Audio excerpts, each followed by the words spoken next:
deuterocanónicos sobran o faltan? Esa es la gran pregunta. ¿Cuáles son los libros deuterocanónicos? Empezando que la palabra deuterocanónica está mal utilizada. Deutero viene del griego que quiere decir segundo. Por eso Deuteronomio quiere decir segunda ley. Deuterocanónico quiere decir del segundo canon, de la segunda lista, del segundo registro. Quiere decir, los protestantes llaman a estos libros los libros apócrifos, pero como ellos siempre están perdidos en el llano, estos libros no son apócrifos, porque ha terminado que la gente piensa que la palabra apócrifo quiere decir falso. Si yo le digo a usted apócrifo, todo el mundo piensa que apócrifo es algo falso, y apócrifo no quiere decir falso en griego. Apócrifo en griego quiere decir escondido. O sea que estamos utilizando un lenguaje equivocado. Cuando decimos eso es apócrifo, todo el mundo dice, eso es falso. No, apócrifo quiere decir escondido. ¿Cuáles son los libros apócrifos? Los libros apócrifos no son los libros que están en nuestra Biblia, que no están en la de los protestantes. Los libros apócrifos son los evangelios, las epístolas, los apocalipsis que la iglesia quitó en el concilio de Cartago en el año 397. ¿Por qué? Porque no tenían origen ¿de qué? Apostólico. Esos son apócrifos. La iglesia los quitó y los guardó. Los retiró, los escondió. Están en las bibliotecas, pero no aparecen para nada en la iglesia. Son apócrifos, retirados, escondidos. Los libros que están en nuestra Biblia, que no están en la protestante, que los protestantes dicen apócrifos, no son libros apócrifos. ¿Son libros qué? Deuterocanónicos. Deuterocanónicos. Son libros deuterocanónicos, o sea, libros del segundo canon. Vamos a ver. Y yo no estoy tampoco de acuerdo con ese nombre, pero vamos a ver después. Pero ese nombre es el que le han dado los que lo saben todo. Y ¿cuáles son estos libros deuterocanónicos? El libro de Tobías, el libro de Judith, las adiciones griegas del libro de Esther, no el libro de Esther, unas adiciones al libro de Esther, unas adiciones al libro de Daniel, los dos libros de los Macabeos, el libro de la sabiduría, los Iracides, y el libro de Baruch. Son los libros, ustedes lo pueden encontrar esto en el mismo tema, del mismo nombre, en el website de Siloé, los libros deuterocanónicos. Ahí lo encuentran todas esta lista. ¿Cuál es el origen para saber de estos libros llamados deuterocanónicos, que no son apócrifos? Tenemos que comenzar con la historia que hemos dado 400 veces, lo hemos dicho aquí, que los judíos no tenían, ¿qué cosa? Libros. Los judíos no conocían los libros. ¿Qué tenían los judíos? Rollo. Por eso cuando hablamos del libro con los judíos estamos perdidos. No, los judíos no tenían libros.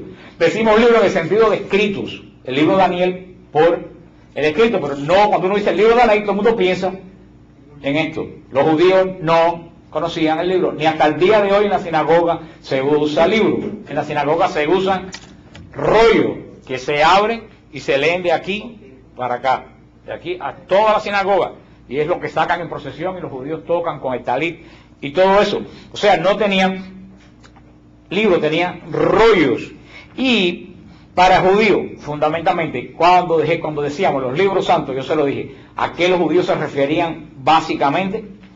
A la Torah, a los 5 primeros libros, también llamado Pentateuco, pero en hebreo Torah, que quiere decir la ley.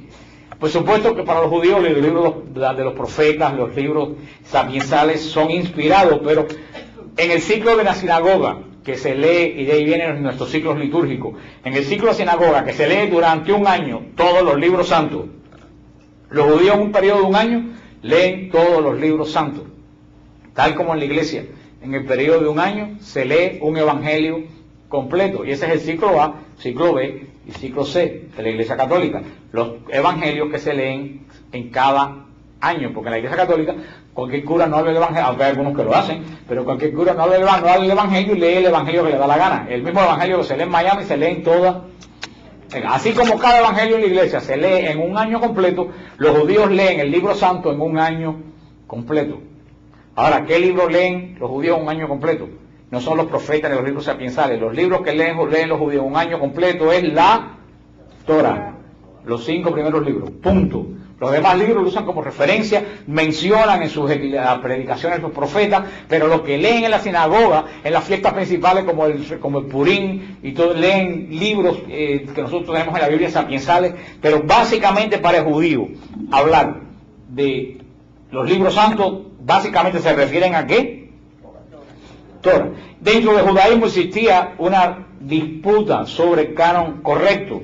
Los saduceos sostenían que solamente el Pentateuco era parte del canon de las Escrituras, mientras los fariseos y otros corrientes del pensamiento judío pensaban que los profetas llamados Nevi'im y los hagiógrafos, los libros históricos didácticos, también eran parte del canon. Pero estaban esas dos corrientes, porque los judíos no tenían una lista de libros inspirados, no tenían una lista.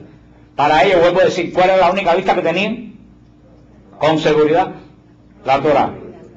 No, aparte de la Torá, había duda si los otros libros eran o no eran, porque nunca había habido un concilio judío para decir estos libros forman parte de la Escritura.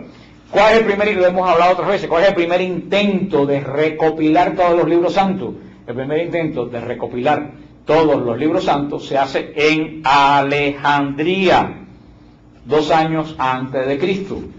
En Alejandría, la comunidad más grande judía después de Israel estaba en Alejandría. Era la comunidad más grande y más floreciente de todo el mundo judío, inclusive más floreciente que la misma Jerusalén, era la ciudad de Alejandría. Eran judíos muy cultos. ¿Qué idioma hablaban? Griego. Aunque tenían la lengua judía para leer los libros santos, era una comunidad helenística, una comunidad muy influida en la filosofía griega, una comunidad muy culta, la comunidad judía de Alejandría. Y en ese momento el rey de Egipto era griego. ¿Quién era el griego rey de Egipto? Ptolomeo. A mí me da risa ese nombre. Me recuerda a una gente que cuando van los viajes conmigo me recuerda el nombre ese.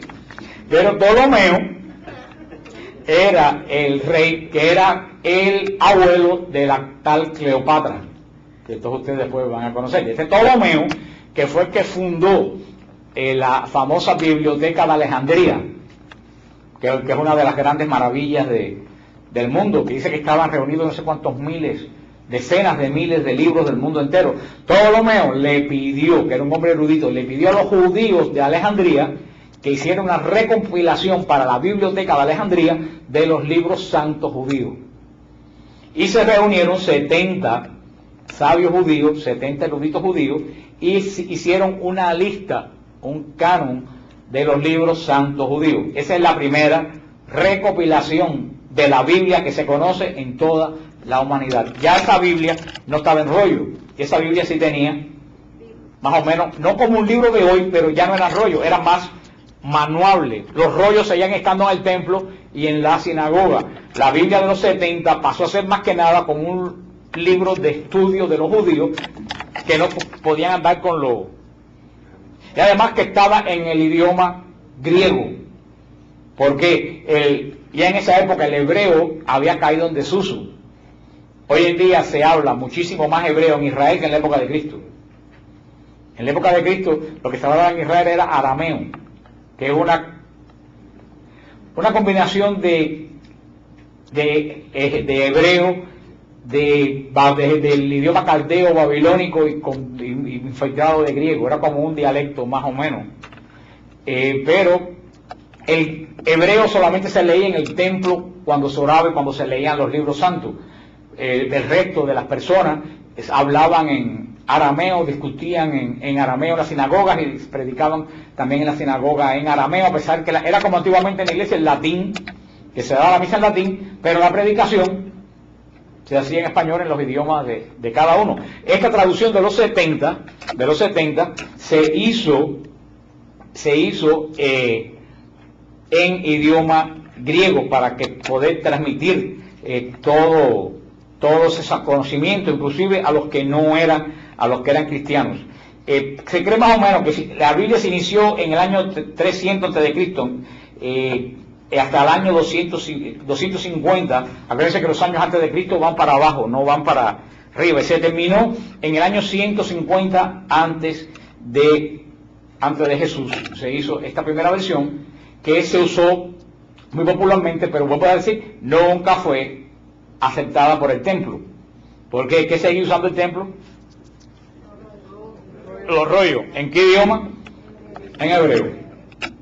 La gente común que estudiaba y leía usaba la versión de los 70 porque estaba en griego, que era un idioma como decir inglés hoy en día, que cualquier judío de cualquier lugar del mundo la podía leer. Por eso tenemos que tenemos que tener tres bases. Primero, los judíos no tenían un canon escritural como nosotros, solamente tenían la Torá como libro canónico.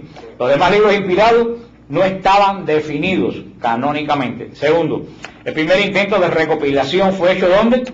En Alejandría, comenzando en el siglo III a.C. y terminando en el siglo II. Esta versión jamás, a pesar de que no se usó en el templo, nunca fue condenada, ni retada, ni rechazada por el templo, a pesar de que no se usaba en el templo. Tercero, la versión de los 70 era la versión más conocida y utilizada en la época de Jesús y en la época apostólica. ¿Cómo se sabe eso? Se sabe por computadoras, se ha sacado que los versículos que usa Pablo cuando se refiere al Antiguo Testamento están tomados de la versión de los 70, no de los originales hebreos. Las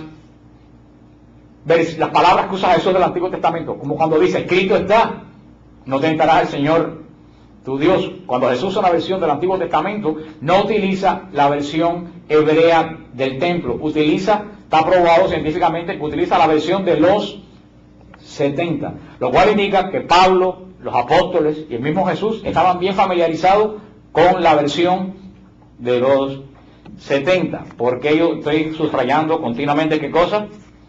La versión de los 70. Era tan usada porque después de Pentecostés, cuando descendió el Espíritu Santo sobre la iglesia, ¿qué versión siguió utilizando la iglesia naciente? La versión de los 70. No utilizaba la versión del templo. ¿Por qué uno utilizaba la versión del templo en hebreo? Porque en la iglesia empezaron a entrar griegos y personas de toda nacionalidad y ya no podían utilizar la versión en hebreo. Entonces, ¿qué versión bíblica usaba la iglesia desde el comienzo de Pentecostés? La versión de los 70. Pero estamos hablando de qué testamento? Del antiguo. Olvídense del nuevo, acuérdense que el nuevo no existía. En el año 70, aquí el número 70 está mucho en juego, está una gematría del número 70. En el año 70, y después de la destrucción de Jerusalén, acuérdense que hablamos con el Apocalipsis de la destrucción de Jerusalén. ¿Qué pasó con todos los judíos? Se dispersaron. El Sanedrín, ¿cuál era el Sanedrín?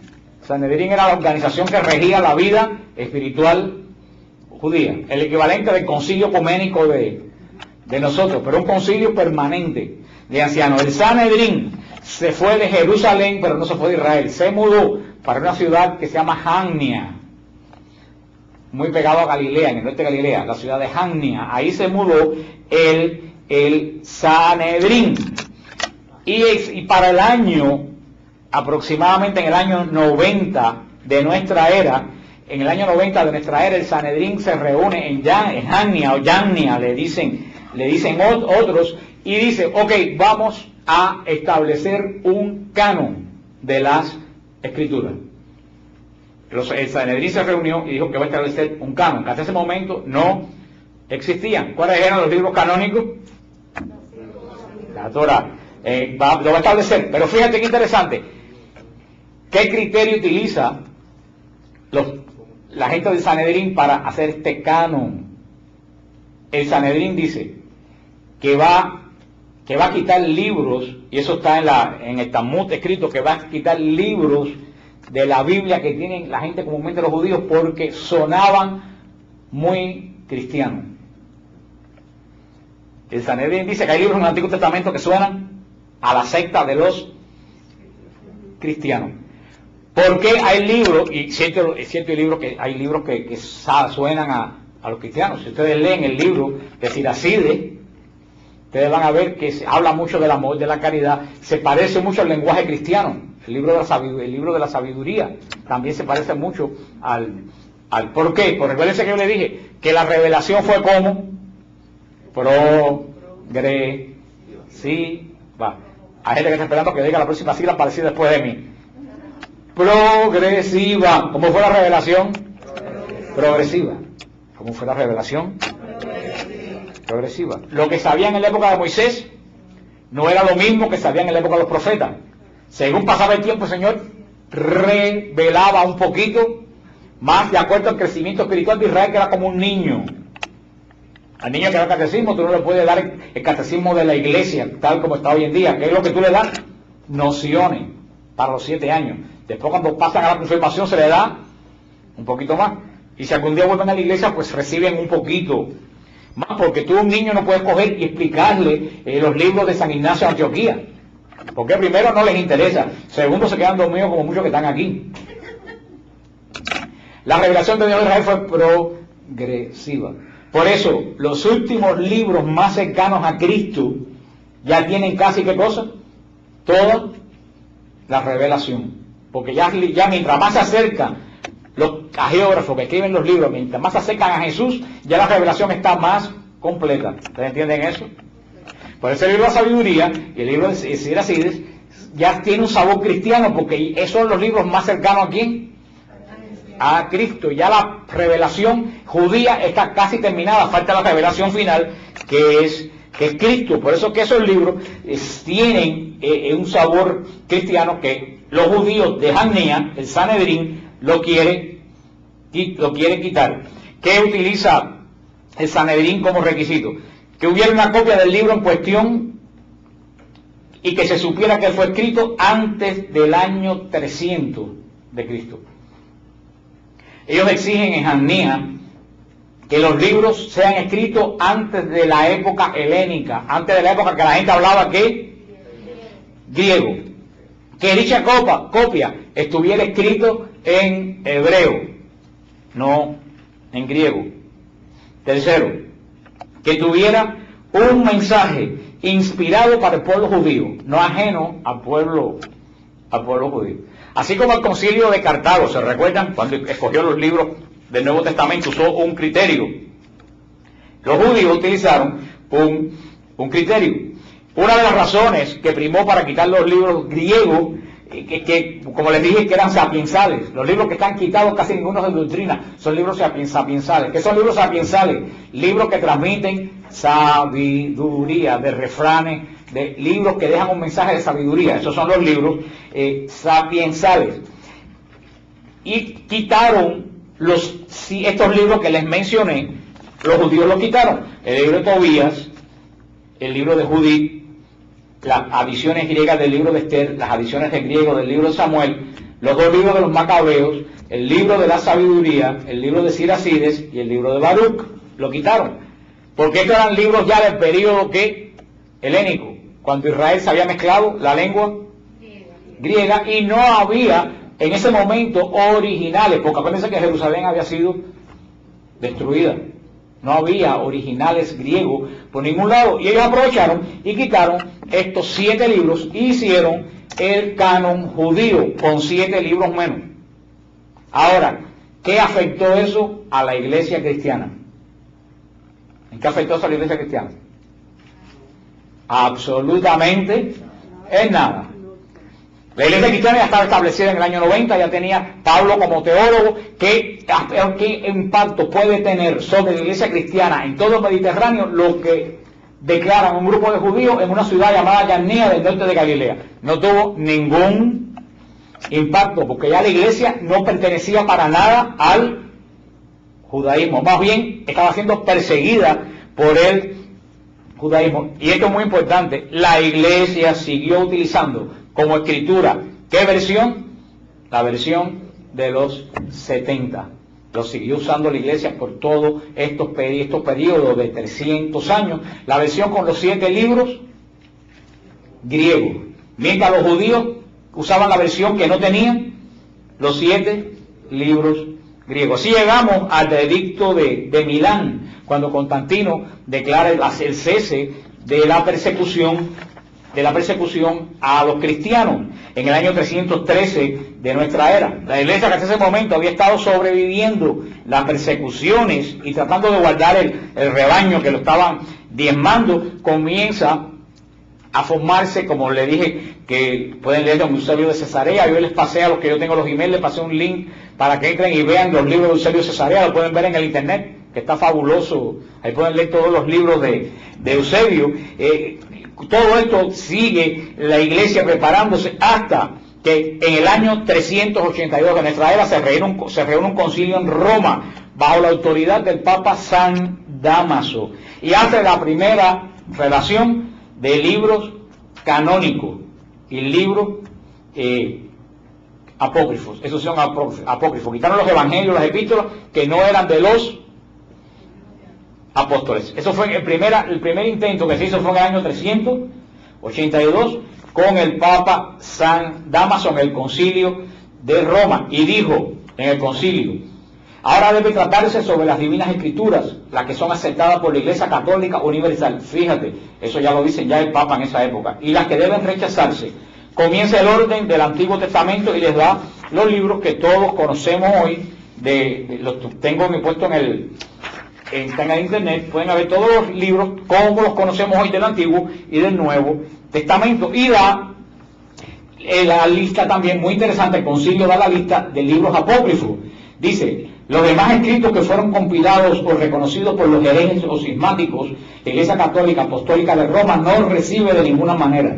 De estos consideramos correcto citar a continuación algunos que han pasado de generación en generación. Y aquí da una lista grandísima de libros apócrifos, de epístolas, evangelios, que ustedes se vuelven locos leyendo algunos, para que tengan idea. Itinerario en el nombre de Pedro apóstol, Hechos de San Andrés, Hechos de Santo Tomás, Hechos del apóstol Pedro, Hechos de Felipe, el Evangelio de Matías, el Evangelio de Bernabé, el Evangelio de Santiago el Menor, el Evangelio de Pedro, el Evangelio de Tomás, el Evangelio de Bartolomé, el Evangelio de Andrés, los Evangelios por Luciano, el Evangelio de Siquio, la infancia de Salvador, la natividad de María, el libro del pastor de Hermas, y así le da una lista gigantesca de libros que circulaban como libros canónicos, pero que no eran canónicos en absoluto. Y aquí la iglesia da toda esa lista grandísima, ustedes la pueden leer y pueden darse cuenta de la cantidad de libros apócrifos, falsos. Después llegamos al concilio que ya yo le di a todos ustedes, el concilio de Cartago en el año 397, que cuando, bajo la autoridad de Agustín y de Jerónimo, de otros padres de la iglesia finalmente decide que la versión del Antiguo Testamento que se va a seguir usando es la versión de los 70, que es la única que conocía, y compone los 27 libros del Nuevo Testamento que conocemos hoy. O sea que en el concilio de Cartago queda establecido lo que hoy conocemos como la Biblia. Por primera vez en el año 397 se conoce hoy el libro que tenemos aquí. Hasta ese momento no se conocía el Nuevo Testamento ni se conocía este libro. ¿Quién se lo entrega a la iglesia y al mundo? La Iglesia Católica. Declara que tanto el Antiguo Testamento como los 27 libros son canónicos y son inspirados. ¿Se recuerdan los tres elementos que se basó el concilio? ¿Se recuerdan? Que tuvieran origen apostólico, que se usara en la liturgia desde el siglo I y que no contuvieran herejías. Para eso lo hablamos cuando dimos la clase. La iglesia, ¿en qué se basó para saber que los libros eran del siglo I? Que no tenían herejías. ¿Y qué? ¿Cuál es el otro? Que se usaba en la liturgia. ¿Qué se utilizó?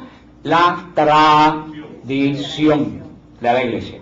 Los protestantes que se escandalizan por la tradición, pues gracias a la tradición se pudo formar los 27 libros del Nuevo Testamento que nosotros conocemos hoy. Y de ahí surge ya todo esto. San Jerónimo se metió en una cueva al lado de la iglesia de Belén y estuvo del año 342 hasta el año 420 traduciendo la Biblia del griego y del hebreo al latín.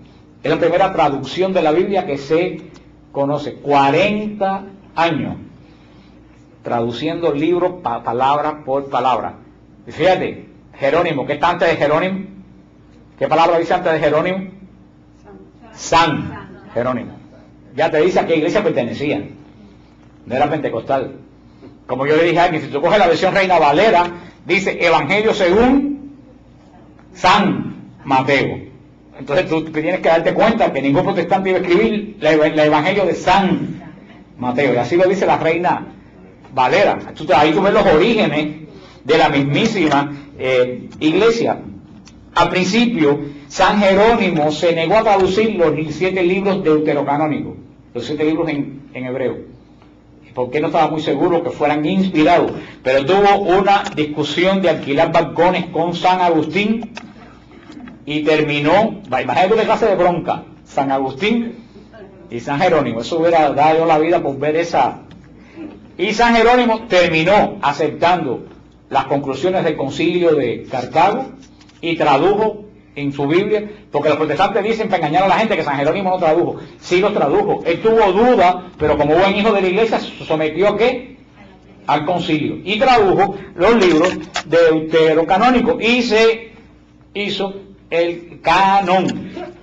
Por eso se llama del segundo canon, deuterocanónico. Está en el segundo canon, porque los judíos lo quitaron del primer canon, que ellos lo hicieron primero que nosotros, aunque no afectó a la iglesia. El canon de ellos estuvo hecho primero que la iglesia confesionó en el 397, pero están desde el concilio de Cartago, están en nuestra iglesia, y comenzó la escritura a vivir así en nuestra iglesia.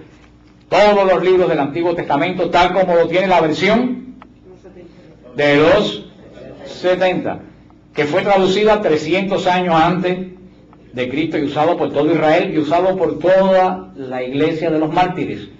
Toda la iglesia de los mártires utilizó la versión de los 70. Nadie en la iglesia utilizó la versión del concilio de Jamnia. Ahora se reúnen unos judíos en el norte, en Safed, en Israel, a discutir una cuestión del Talmud. ¿A nosotros nos afecta eso? Para nada.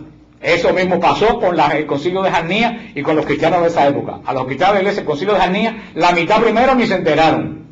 Eso tuvo solamente influencia en el mundo judío, que rodeaba a Israel. Y así comienza la escritura a vivir en la iglesia por 1120 años. Permaneció la escritura tal como se la estoy diciendo yo, 1120 años, que se dice fácil, pero se vive. Y así llegamos al año fatal de 1517. 1517, cuando un papel clavado en la puerta de una iglesia dividió a la cristiandad. Cuando Lutero clavó las 95 tesis en las puertas de esta iglesia en Alemania, cuando comenzó la reforma protestante, cuando comenzó la demolición de la fe de los apóstoles. Hasta ese momento la Biblia había sido aceptada por todo el mundo, es la misma que tiene la iglesia ortodoxa, es la misma que tiene la iglesia caldea, la misma que tiene la iglesia armenia, es la misma que tiene todas las iglesias apostólicas, es la misma Biblia que tengo yo en mis manos. Lutero comenzó a renovar o reformar la iglesia. Si tú vas a reformar algo y lo dejas tal como estaba, si yo les digo a ustedes que voy a reformar esto aquí, esta semana, este local, y cuando llegan ustedes la semana que viene, lo ven tal como lo ven ahora, que ustedes van a decir que tú hiciste. Eso le pasó a Lutero. Si iba a reformar la iglesia, tenía que hacer cambio, no podía dejarla igual como la cogió, porque entonces le iban a decir, entonces ¿para qué la dividiste? ¿Qué sucedió? Lutero la emprendió con las escrituras. Mira lo que decía Lutero en el prefacio del Nuevo Testamento. Dice Lutero: la epístola de Santiago es una epístola llena de paja, porque no contiene nada evangélico. Eso está en el libro de Lutero llamado Prefacio del Nuevo Testamento. Mira tú qué bonito hablaba Lutero de la epístola de Santiago, que está en el canon protestante. Oye lo que decía Lutero del Apocalipsis. Al parecer, el libro del Apocalipsis no tiene ningún indicio de carácter apostólico profético.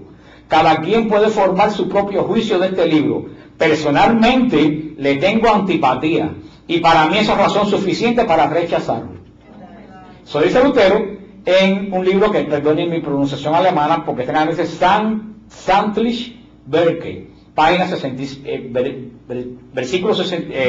capítulo 63, páginas 167 y 170. Muchos protestantes que basan todas sus predicaciones en base al Apocalipsis, no saben que Lutero decía que el Apocalipsis para él era un desastre, una tontería. Martín Lutero, en un alarde de soberbia tremendo, llegó inclusive a querer quitar la carta a los hebreos del Nuevo Testamento, porque él decía que la carta a los hebreos tampoco era apostólica. Y por último, al fin se aconsejó con Melanchthon, con toda la gente que lo aconsejaba, y al fin decidió, lo único que decidió fue que en vez de aceptar el canon del concilio de Cartago, iba a aceptar el canon del concilio judío de Yannía. Y aceptó el canon del concilio de Yannía, que habían los judíos sacado 7 libros que estaban ahí. Por eso es que en la Biblia protestante hay 7 libros menos, porque Lutero no aceptó el concilio de Cartago, aceptó las decisiones del concilio de Yannía. Ahora, para mí, para que se despierten todos los que están durmiendo, después tú quitas eso de la grabación, no voy a hacer aquí un choque manejando por este grito mío. Ahora yo sé que se despertaron. Si no grito, tengo que decirle, les voy a contar un chisme. Entonces todos los que están dormidos se van a decir, ¿qué? ¿Qué dijo? ¿Dónde fue? ¿Quién? Bueno, los que se acaban de despertar, que no estoy mirando para nadie, voy a pasar como el día de Roxana, que se apareció aquí con esta vistez porque dice que yo estaba diciendo que ella estaba dormida y yo ni nunca en mi vida la había visto. Un día estaba diciendo gente dormida aquí, pero diciendo en el sentido porque yo, si ustedes se fijan, yo nunca miro a nadie en específico, yo siempre paso la vista. Y cuando se acabó todo, que ya yo me iba, se aparece esta mujer aquí y me dice, oye, ¿qué tú estás diciendo de mí que yo estoy dormida? Y digo, ¿está loca de dónde salió?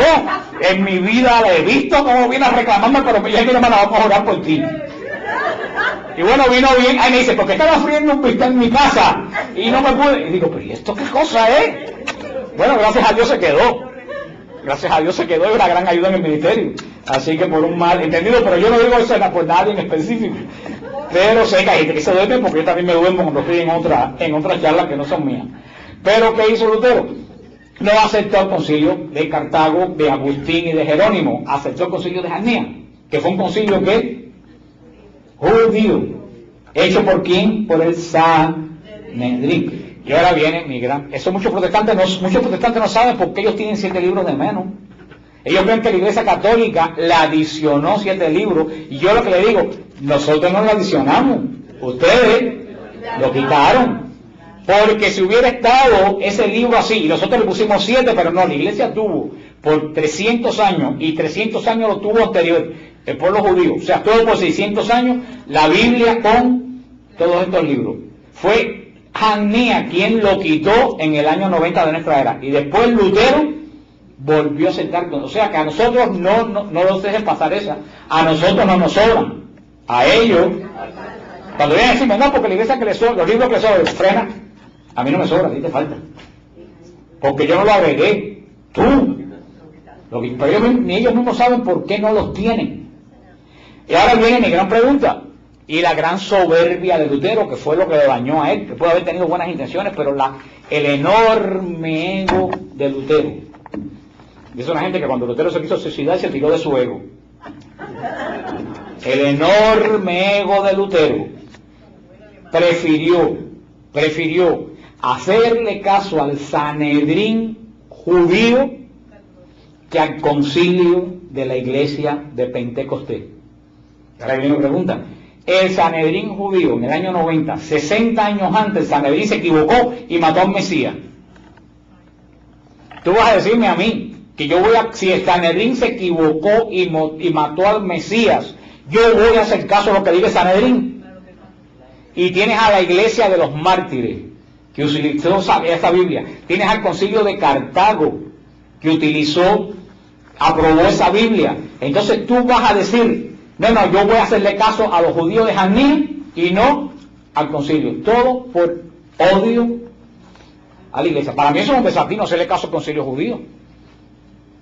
Y no solo eso, hago la pregunta, ¿quién compiló los 27 libros del Nuevo Testamento por primera vez? La Iglesia Católica. ¿En qué concilio? En el de Cartago.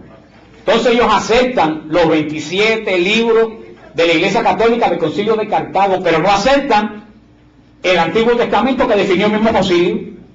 Ahora tú me explicas a mí, ¿cómo tú vas a coger un concilio y decir, no, yo acepto esto, porque está bien, pero esto, no, porque está mal? No. O el concilio completo está bien, o el concilio completo está mal.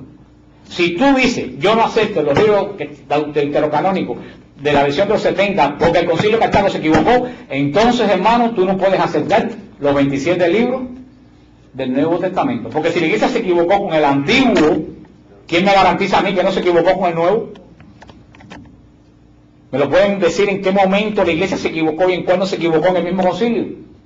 No hay forma. Por eso dudar de todo esto es dudar de los mismos Nuevos Testamentos, porque la misma Iglesia en el mismo año, en el mismo concilio y con la misma autoridad definió que el Nuevo Testamento lo componían los 47 libros que conocemos hoy y el Antiguo Testamento lo constituía la versión de los 70. Y los protestantes, con Lutero, alegremente desecharon la versión de los 70 y se quedaron con el Nuevo Testamento. Claro que Lutero quería también reformar el Nuevo Testamento, quería quitar el Apocalipsis, quería quitar el libro de Santiago, quería quitar la carta a los Hebreos, quería quitar la carta de Judas. Lo que pasa es que no lo dejaron. Yo que hubiera querido ver a los protestantes hoy sin el libro del Apocalipsis, a ver qué se iban a hacer, qué estuvieran inventando, porque no lo quitaron por un tilín, porque se le alborotó medio mundo cuando dijeron que iba a quitar el Apocalipsis y el libro de Santiago. O sea, tenemos que tener esto bien claro. Los manuscritos más antiguos del Antiguo Testamento que se conocen, por lo menos de 1000 años de antigüedad hoy en día, los libros que quedan, por donde que esos libros se echaban mucho a perder por la humedad, porque no había la forma de guardar las cosas que tenemos hoy. Los documentos más antiguos que tenemos del Antiguo y el Nuevo Testamento hoy en día tienen como 1000 años de antigüedad. Todos esos libros que tenemos, que se conservan hoy del Antiguo Testamento, de la Iglesia Cristiana, tienen todos los libros que tenemos nosotros, todos los libros completos con los libros griegos. Ahora vean esto que es interesante. De los 850 documentos que se han hallado en Qumran, ustedes saben Qumran, los que han ido a Israel conmigo han ido a Qumran. Qumran es el lugar donde un pastorcito árabe en el año 1947, tiró una piedra para sacar una chiva que se le había metido en una cueva y oyó que algo se rompía, y cuando entró se encontró una vasija con unos rollos. Como el pastorcito no sabía qué era, los beduinos cogieron rollos para hacerse suela a la sandalia.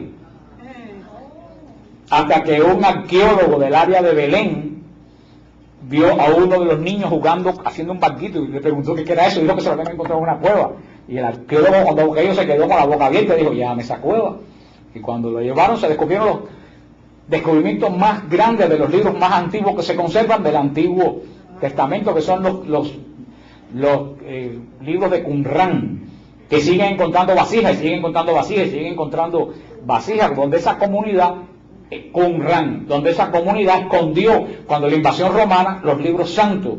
Qumran era una comunidad de esenios, que eran unos hombres que vivían como en los monasterios hoy en día, hombres en monasterios nada más, que se habían separado del templo porque decían que el templo estaba contaminado, que ya no estaban en el templo, ellos tenían sus rituales, cumplían la ley perfecta porque decían que el templo estaba contaminado, y eran una especie de monje, vivían con vestidos iguales y tenían los libros del Antiguo Testamento, y cuando la invasión romana ellos los metieron en esa vasija y lo guardaron en las lomas. Pero como en esa área que hemos estado nosotros muchas veces, la humedad es cero humedad,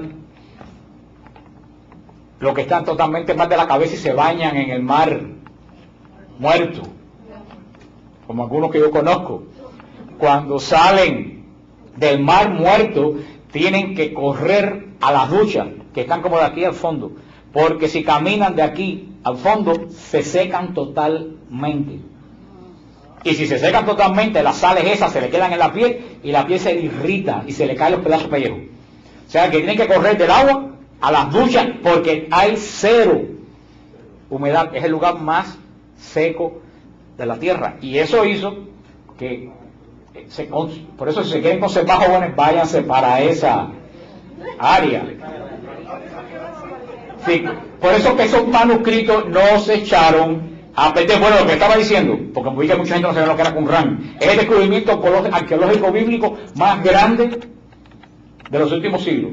Es más, que en el Museo del Libro de Israel está el capítulo 66 de Isaías, que se lo encontraron completo en Qumrán, el capítulo 66, y han tirado el capítulo de Qumrán por la época de Cristo con el capítulo 66 de Isaías de nuestra Biblia de hoy, y no hay ni una coma de equivocación.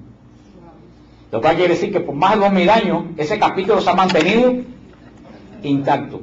Eso es una prueba que si eso está intacto, todo lo demás está intacto. Por ejemplo, hubieran encontrado algún cambio. Bueno, de esos 850 documentos que se han encontrado en Qumrán, 223 son copias del Antiguo Testamento. 223. Y todas esas copias del Antiguo Testamento, esos 223 fragmentos son de los libros deuterocanónicos. Se han encontrado fragmentos del libro de Tobías, se han encontrado fragmentos del libro de Siracides, se han encontrado fragmentos del Eclesiástico tal como está en nuestra Biblia. Y escrito en hebreo, no en griego. Lo cual quiere decir que anteriormente a estos libros hebreos habían unos libros, estos libros griegos, habían unos libros hebreos que fueron traducidos al griego, que aparentemente esa traducción hebrea se había perdido. Pero se han encontrado en Qumrán 200 y tantos fragmentos de los libros deuterocanónicos. Los mismos judíos que no aceptan los libros deuterocanónicos celebran fiesta de los libros deuterocanónicos. Por ejemplo, ¿qué fiesta celebran los judíos de los libros deuterocanónicos? ¿Sabes qué fiesta celebran? Es Hanukkah.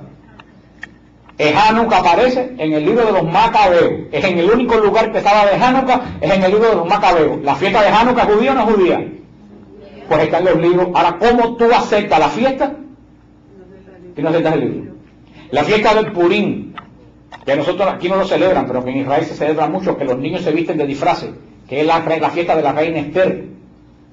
Ese libro está en el libro de Esther, la versión griega, que no está en la versión. O sea que ellos celebran fiestas religiosas que no aparecen en sus libros canónicos.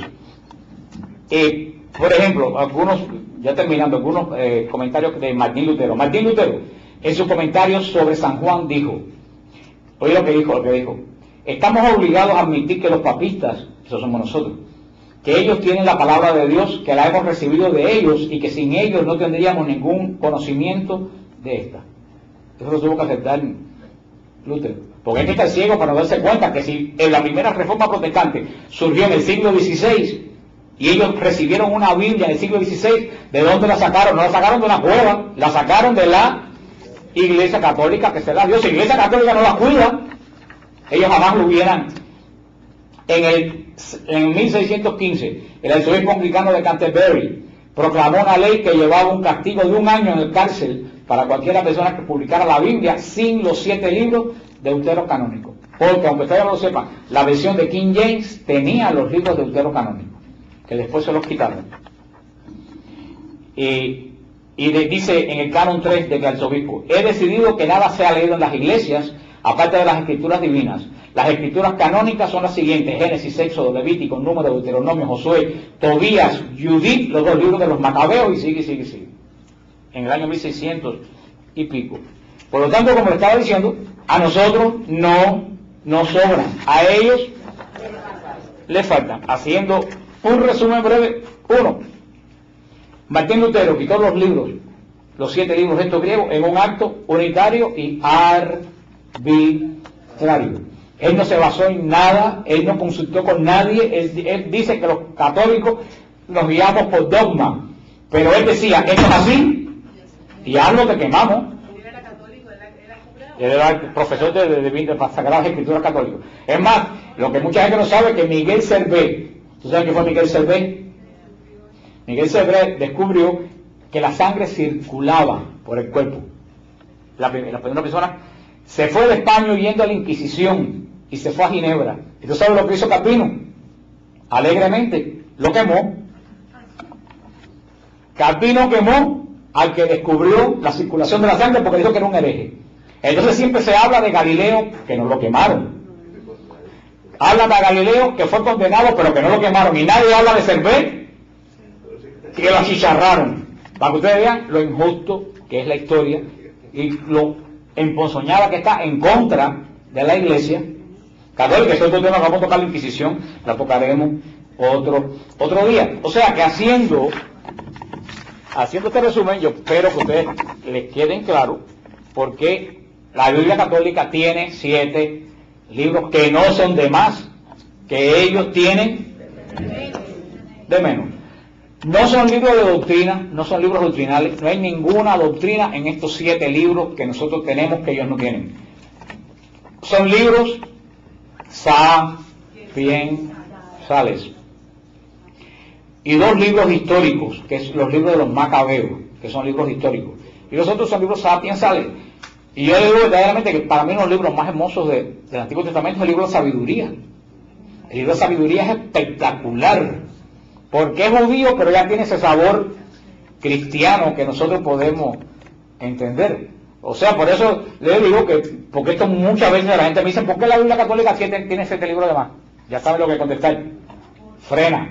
La Biblia católica no tiene 7 libros de más, la protestante 7 menos de menos. Y un chisme, ya me quedan 5 minutos, pero terminamos, porque la semana que viene vamos a hacer una reseña de cosas de la Biblia que ustedes no saben, que es cómo encontrar la Biblia de verdad, las versiones de la Biblia, todas esas cosas, qué cosas inspiración, qué cosas revelación, una cosa bien sencilla. Pero una cosa que le iba a anticipar, la Reina Valera, que es la Biblia en español de los protestantes.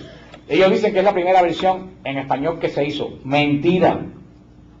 La primera versión en español de la Biblia que se hizo fue la Biblia del rey Alfonso el Sabio en el 1200, 300 años antes de la Reina Valera. O sea que esta es otra mentira, que la primera versión bíblica en español fue la Reina Valera. Ahora, ¿quién escribe la Reina Valera? Que es la más popular entre los protestantes. No le escribe ningún Valera. Le escribe Casiodoro de la Reina. Punto. Con Y griega. Casiodoro de la Reina. Traduce esta Biblia. ¿Quién era Casiodoro de la Reina? Era un fraile benedictino de Sevilla que se volvió protestante. Entonces traduce la Biblia en español. Pero ¿qué Biblia traduce Casiodoro de la Reina? Se llama con el título de su. ¿Qué Biblia traduce?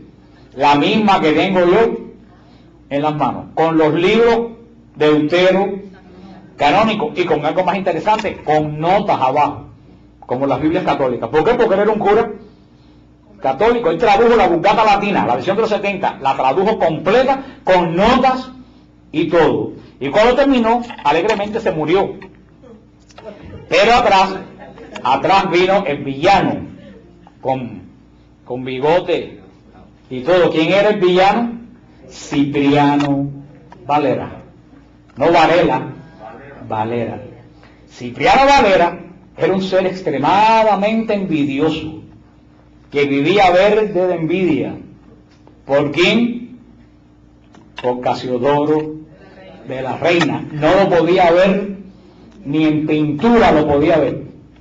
Cuando Casiodoro de la Reina se murió, Cipriano Valera dijo, ahora es la mía.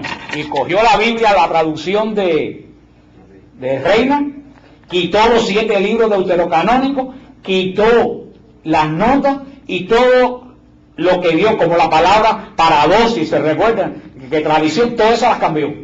Fue Cipriano Valera. Por eso la Biblia, a partir de ahí se empezó a llamar Reina Valera, pero eso es un fraude. No hay Reina Valera, esta Biblia era de Reina.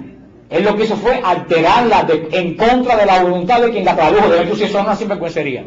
Que yo cojo un libro que alguien que le escribió y lo altere como a mí me da la gana y le ponga mi apellido al libro.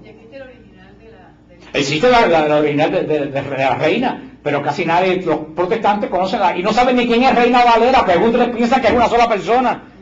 Y no solo eso, después de eso, la Reina Valera ha sufrido más de 76 alteraciones. La última que yo tengo, es del año 64.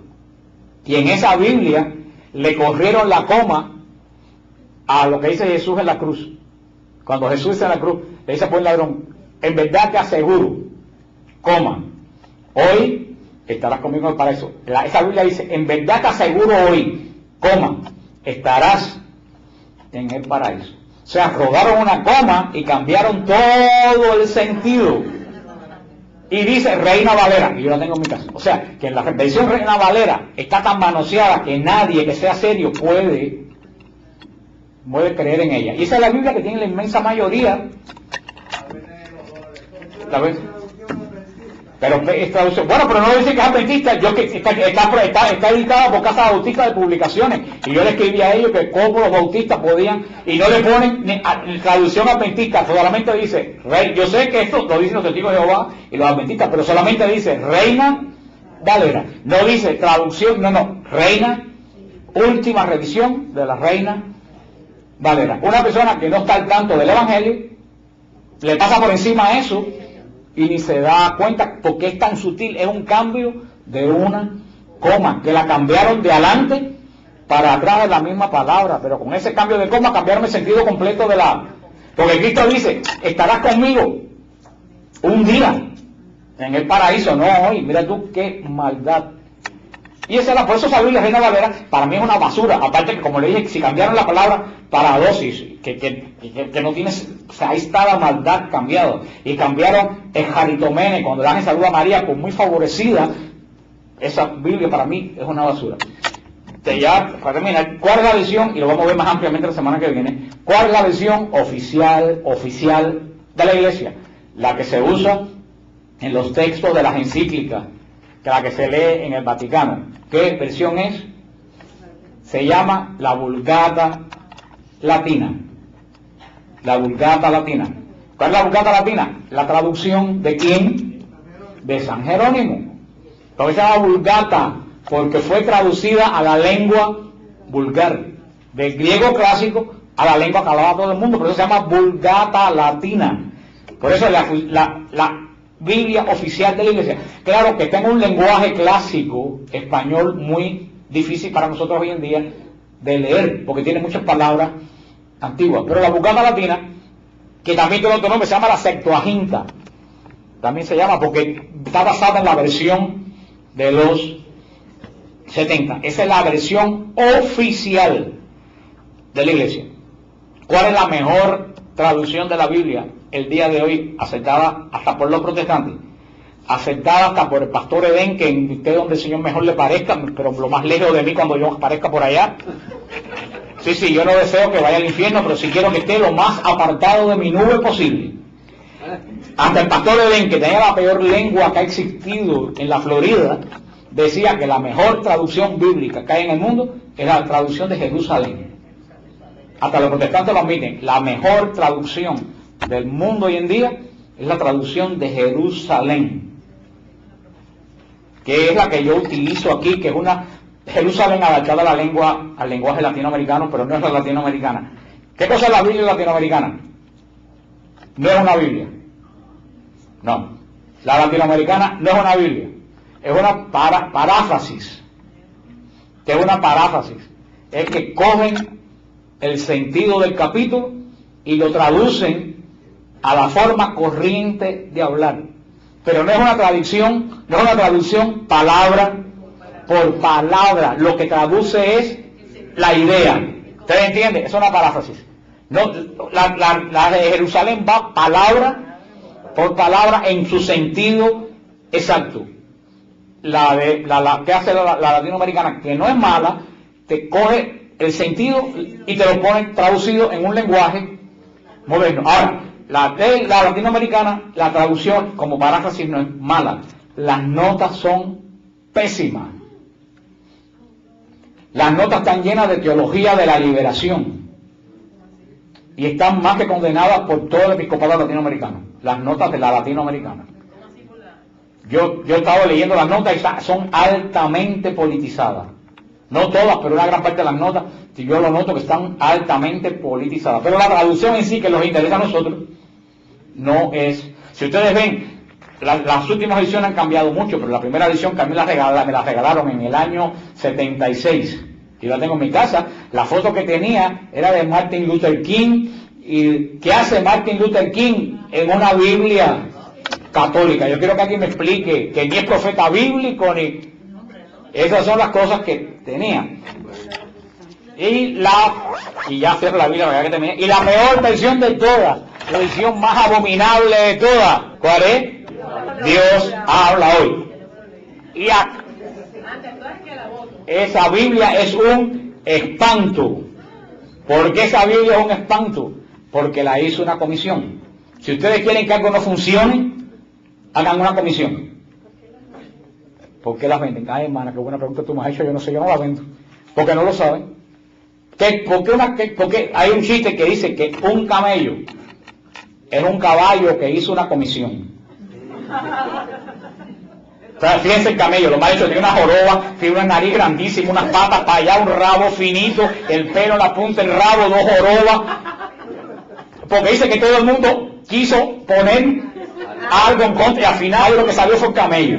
Así que acuérdense, un camello es un caballo que hizo una comisión. Cuando ustedes vean el trabajo de una comisión, lo más seguro es que salga un camello. Así que la Dios habla hoy es un camello espiritual. ¿Por qué? Porque le hicieron teólogos protestantes, teólogos judíos y teólogos católicos. ¿Creen que se dieron en todo? Los católicos.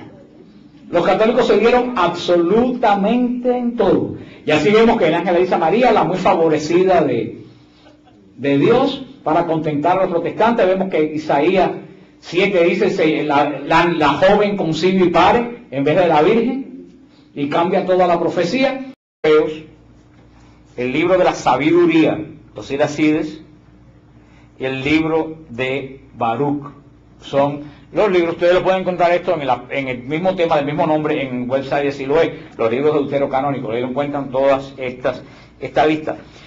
¿Cuál es el origen para saber de estos libros llamados deuterocanónicos, que no son apócrifos? Tenemos que comenzar con la historia que hemos dado 400 veces, lo hemos dicho aquí, que los judíos no tenían, ¿qué cosa? Libros. Los judíos no conocían los libros. ¿Qué tenían los judíos? Rollo. Por eso cuando hablamos del libro con los judíos estamos perdidos. No, los judíos no tenían libros. Decimos libros en el sentido de escritos. El libro de Daniel por el escrito, pero no, cuando uno dice el libro de Daniel, todo el mundo piensa en esto. Los judíos no conocían el libro. Ni hasta el día de hoy en la sinagoga se usa libro. En la sinagoga se usan rollos que se abren y se leen de aquí para acá, de aquí a toda la sinagoga, y es lo que sacan en procesión y los judíos tocan con el talit y todo eso. O sea, no tenían libros, tenían rollos. Y para judíos, fundamentalmente, cuando decíamos los libros santos, yo se lo dije, ¿a qué los judíos se referían básicamente? A la Torá, a los 5 primeros libros, también llamados Pentateuco, pero en hebreo Torá, que quiere decir la ley. Por supuesto que para los judíos los libros de los profetas, los libros sapiensales son inspirados, pero en el ciclo de la sinagoga, que se lee, y de ahí vienen nuestros ciclos litúrgicos, en el ciclo de la sinagoga, que se lee durante un año todos los libros santos, los judíos en un periodo de un año leen todos los libros santos, tal como en la iglesia, en el periodo de un año se lee un evangelio completo, y ese es el ciclo A, ciclo B y ciclo C de la Iglesia Católica. Los evangelios que se leen en cada año, porque en la Iglesia Católica cualquier cura no habla el evangelio, aunque hay algunos que lo hacen, pero cualquier cura no habla el evangelio y lee el evangelio que le da la gana. El mismo evangelio que se lee en Miami se lee en toda. Tanto era una comunidad helenística, una comunidad muy influida en la filosofía griega, una comunidad muy culta, la comunidad judía de Alejandría. Y en ese momento el rey de Egipto era un griego. ¿Quién era el griego rey de Egipto? Ptolomeo. A mí me da risa ese nombre. Me recuerda a una gente que cuando van los viajes conmigo me recuerda el nombre ese. Pero Ptolomeo era el rey, que era el abuelo de la tal Cleopatra, que todos ustedes después van a conocer. Este Ptolomeo, que fue el que fundó la famosa biblioteca de Alejandría, que es una de las grandes maravillas del mundo, que dice que estaban reunidos no sé cuántos miles, decenas de miles de libros del mundo entero. Ptolomeo le pidió, que era un hombre erudito, le pidió a los judíos de Alejandría que hiciera una recompilación para la biblioteca de Alejandría de los libros santos judíos. Y se reunieron 70 sabios judíos, 70 eruditos judíos, y hicieron una lista, un canon de los libros santos judíos. Esa es la primera recopilación de la Biblia que se conoce en toda la humanidad. Ya esa Biblia no estaba en rollo, esa Biblia sí tenía, más o menos, no como un libro de hoy, pero ya no era rollo, era más manuable. Los rollos seguían estando en el templo y en la sinagoga. La Biblia de los 70 pasó a ser más que nada como un libro de estudio de los judíos que no podían andar con lo... Y además que estaba en el idioma griego, porque ya en esa época el hebreo había caído en desuso. Hoy en día se habla muchísimo más hebreo en Israel que en la época de Cristo. En la época de Cristo lo que se hablaba en Israel era arameo, que es una combinación de hebreo, del idioma caldeo babilónico y infiltrado de griego. Era como un dialecto más o menos, pero el hebreo solamente se leía en el templo cuando se oraba y cuando se leían los libros santos. Del resto de las personas hablaban en arameo, discutían en arameo en las sinagogas y predicaban también en la sinagoga en arameo, a pesar que era como antiguamente en la iglesia el latín, que se daba la misa en latín, pero la predicación se hacía en español en los idiomas de cada uno. Esta traducción de los 70 se hizo en idioma griego para que poder transmitir todos esos conocimientos, inclusive a los que eran cristianos. Se cree más o menos que la Biblia se inició en el año 300 a.C., hasta el año 250, acuérdense que los años antes de Cristo van para abajo, no van para arriba, y se terminó en el año 150 antes de Jesús. Se hizo esta primera versión que se usó muy popularmente, pero vuelvo a decir, nunca fue aceptada por el templo. ¿Por qué? ¿Qué seguía usando el templo? Los rollos. ¿En qué idioma? En hebreo. La gente común que estudiaba y leía usaba la versión de los 70 porque estaba en griego, que era un idioma como decir inglés hoy en día, que cualquier judío de cualquier lugar del mundo la podía leer. Por eso tenemos que tenemos que tener tres bases. Primero, los judíos no tenían un canon escritural como nosotros, solamente tenían la Torá como libro canónico. Los demás libros inspirados no estaban definidos canónicamente. Segundo, el primer intento de recopilación fue hecho ¿dónde? En Alejandría, comenzando en el siglo III a.C. y terminando en el siglo II. Esta versión jamás, a pesar de que no se usó en el templo, nunca fue condenada, ni retada, ni rechazada por el templo, a pesar de que no se usaba en el templo. Tercero, la versión de los 70 era la versión más conocida y utilizada en la época de Jesús y en la época apostólica. ¿Cómo se sabe eso? Se sabe por computadoras, se ha sacado que los versículos, así como cada evangelio en la iglesia se lee en un año completo, los judíos leen el libro santo en un año completo. Ahora, ¿qué libros leen los judíos en un año completo? No son los profetas ni los libros sapiensales. Los libros que leen los judíos en un año completo es la Torá, los 5 primeros libros, punto. Los demás libros lo usan como referencia, mencionan en sus predicaciones los profetas, pero los que leen en la sinagoga, en las fiestas principales como el Purim, y todos leen libros que nosotros tenemos en la Biblia sapiensales, pero básicamente para el judío hablar de los libros santos, básicamente se refieren a ¿qué? Torah. Dentro del judaísmo existía una disputa sobre el canon correcto.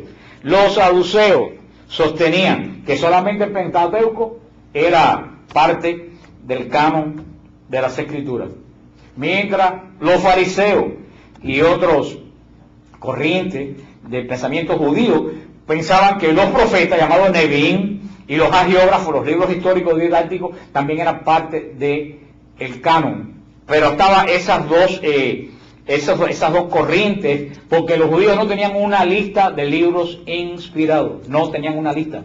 Para ellos, vuelvo a decir, ¿cuál era la única lista que tenían? Con seguridad, la Torá. No, aparte de la Torá, había duda si los otros libros eran o no eran, porque nunca había habido un concilio judío para decir estos libros forman parte de la Escritura. ¿Cuál es el primer, y lo hemos hablado otras veces, cuál es el primer intento de recopilar todos los libros santos? El primer intento de recopilar todos los libros santos se hace en Alejandría, 2 años antes de Cristo. En Alejandría, la comunidad más grande judía después de Israel estaba en Alejandría. Era la comunidad más grande y más floreciente de todo el mundo judío, inclusive más floreciente que la misma Jerusalén, era la ciudad de Alejandría. Eran judíos muy cultos. ¿Qué idioma hablaban? Griego. Aunque tenían la lengua judía para leer los libros canónicos, ¿sobran o faltan? Esa es la gran pregunta. ¿Cuáles son los libros deuterocanónicos? Empezando que la palabra deuterocanónica está mal utilizada. Deutero viene del griego que quiere decir segundo. Por eso Deuteronomio quiere decir segunda ley. Deuterocanónico quiere decir del segundo canon, de la segunda lista, del segundo registro. Quiere decir, los protestantes llaman a estos libros los libros apócrifos, pero como ellos siempre están perdidos en el llano, estos libros no son apócrifos, porque ha terminado que la gente piensa que la palabra apócrifo quiere decir falso.